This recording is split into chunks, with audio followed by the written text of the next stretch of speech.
Hi guys, welcome back to my channel. আমি ঐশী। আমি চলে এলাম আবার একটি আমার নিউ ব্লগ নিয়ে। আর আজকে যেহেতু কোজাগরি লক্ষ্মী পুজো, আর ব্লগটা ছিল এই পুজোর ওপরেই।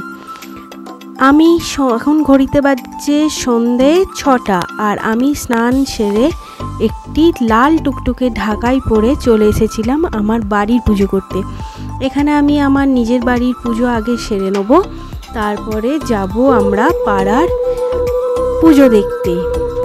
এখানে আমি আমার নিজের বাড়ির পুজো আগে করে নিচ্ছি, আর এদিকে পাড়ার পুজোগুলোও রেডি করে নিয়েছি, সেগুলোও দিতে যাব। আর যেহেতু আমি আজকে সারাদিন উপোস করে আছি, পুষ্পাঞ্জলিও সেখানেই নেব, তাই এখানে আমি আমার বাড়ির পুজোটাই আগে করে নিলাম। একটু আরতিও করে নিচ্ছি, যেহেতু আরতি করার একটু ইচ্ছাও হলো।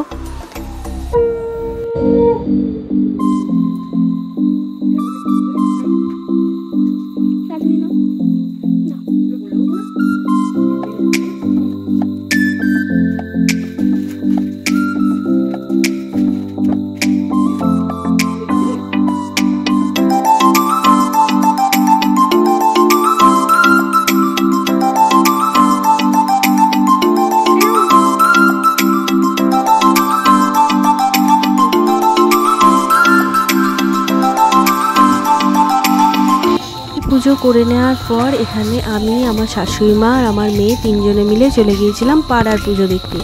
আর প্রথমেই গিয়েছিলাম একটি আমাদের জ্ঞাতি বাড়ি, এটা তাদের বাড়িতেও পুজো হয়। গিয়েছিলাম আমরা ঠাকুর দেখতে এবং পুজো দিতেও। সেখানে আমার মেয়ে যেহেতু ভিডিওটা করছে, তাই ঠাকুরের মূর্তিটা ঠিক আনতে পারেনি সামনে থেকে, আর আমার হাতে যেহেতু পুজোর থালা ছিল, তাই সে এখানে পুরো মূর্তিটা এখানে দেখাতেও পারেনি। খুব সুন্দর ছিল ঠাকুরের মূর্তিটা। আর এটা ছিল আমাদের বারোয়ারি তলার ঠাকুর। এখানে এখনও পুরোহিত মশাই আসেননি, এখানে সবাই পুজো দিয়ে গেছে, কিন্তু এখনও পুজো স্টার্ট হয়নি। আর আর ছিল আমাদের ঠাকুর, এটা ছিল একটি বাড়ির ঠাকুর, আর এই ছিল আমাদের গ্রামের লক্ষ্মী ঠাকুর। আজকের ভিডিওটা আমি এখানেই শেষ করলাম। সবাই ভালো থাকবেন এবং সুস্থ থাকবেন।